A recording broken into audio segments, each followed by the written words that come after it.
Hey guys, welcome back to my channel. Today's video is so exciting because I will finally be able to unbox these. These are the brushes that I designed with Craftamo, and I've been using the brushes for a while, but this is the first time that I am finally able to see the box itself. I want to come closer because I want to show you guys how this opens up, because weirdly I was really excited about this, and here is what it looks like.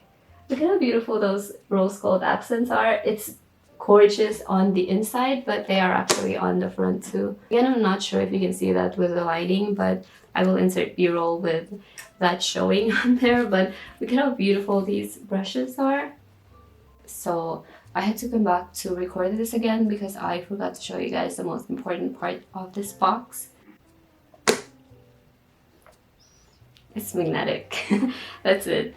And also this artwork right here was going to be the cover on the actual box, but I lost some of the footage for it, and I was going to share so much of the process of me designing this with you guys, but everything just went by so fast and so smoothly that I didn't actually have the time to edit everything. I will slowly roll them out for the launch date, but everything went by so fast. I've actually been using just these exclusively for a few months now, because I did design these brushes around all of the brushes that I mostly use, and I've actually given away a bunch of my older brushes after I got these because I just found myself not using them that much. For most of what I use, these are all the brushes that I need. In fact, I don't think I've actually used any brushes outside of this at all. There are brushes that I like outside of these, but since I've got these, I haven't found myself using them at all. Oh, and I forgot to show you guys this card that is in the box. This is just my artwork in front, and I can't wait to actually show you guys the process of how I made this, because I just use all of my brushes for this, and it's rare that I get to use all of them, and I think that I showcased it a lot in this painting, so I can't wait to show you guys the process for that. There's information on Craftamo on there.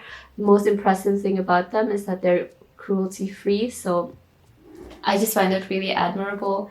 And also, outside of that cost, the quality of the brushes are amazing. They actually contacted me a while ago for this collaboration, and at that time I didn't feel like I was ready, and I wasn't really picky with the brushes that I used up until then. I didn't really have a preference for the kinds of brushes that I even liked until I got sent some really high quality brushes, which really made me feel then that there was a difference in the quality in the brushes and the experience when I worked with them. So that is when I felt like maybe I could design my own set. And what really sealed the deal for me was seeing their collaboration with Sarah Burns, which she is one of my most trusted YouTubers when it comes to reviewing brushes and paints. And so when she did a collaboration with them, I just know that these brushes are going to be great.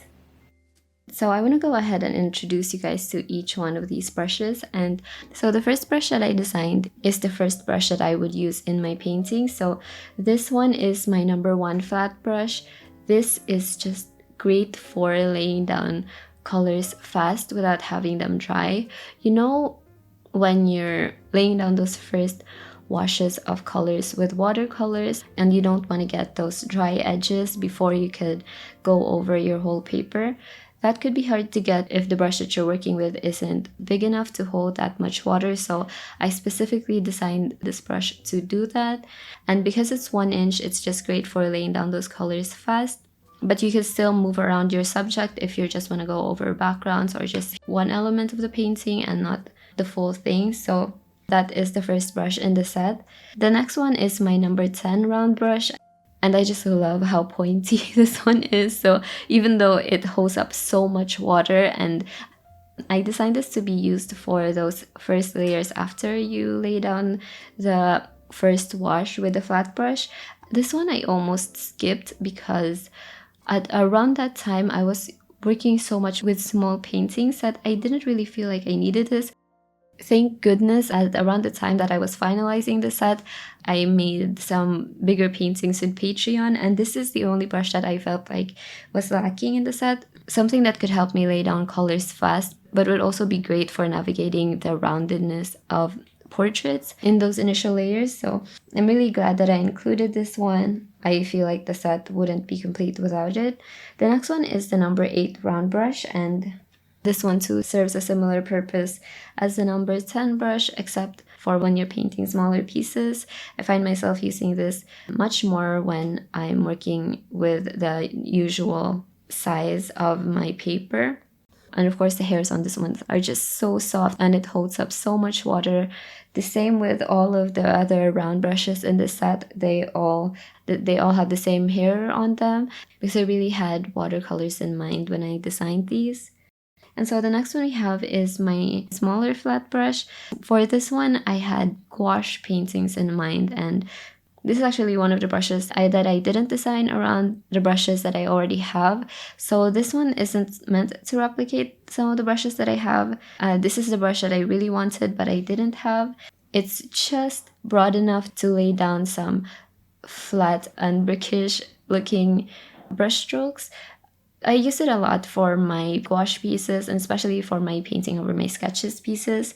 This I use for when I'm first laying down my first washes of color, and it's also meant to show the stiff and sort of blocky lines that I like to have on my gouache pieces, as opposed to the more flowy brush strokes that I want and get with my watercolor pieces. This one is meant to contrast that, and that's why I really wanted this one on the set as well. So the next brush we have is my number 4 round brush.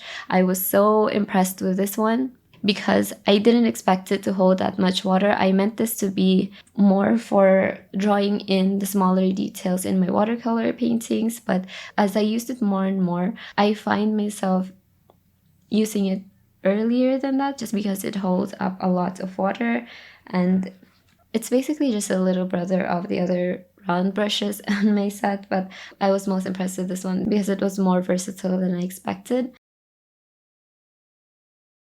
And so this final one is my absolute favorite in the whole set. This is my number 2 round liner. I use this both for my watercolor and gouache pieces. This is just beautiful for the finest details in your paintings. I use this a lot for drawing eyelashes and hair strands. I use it to finish off my watercolor paintings, and I use it for my painting over my sketches series as well. So it's a brush I use the most in all of the set just because I jump around using it for watercolor and gouache. I made this one to be a little bit longer than the brushes that I have in this size, just so I can pull straighter lines with it without having to compromise with using some of the bigger brushes, which just for me is just very hard to control, and I think I would need more practice with those. This one I think is just perfect for drawing in those very fine lines in your paintings, and for that reason this is my favorite out of the whole set. So that is it for me unboxing the brushes that I designed for Craftamo. I had such a fun time designing these, and they really have become my favorite brushes. They will be launching next week, but I will be leaving the link in the description to them on the Craftamo website in case you guys want to check it out before then. But yeah, that is it for today's video. Thank you guys for watching, and I hope to see you guys again soon.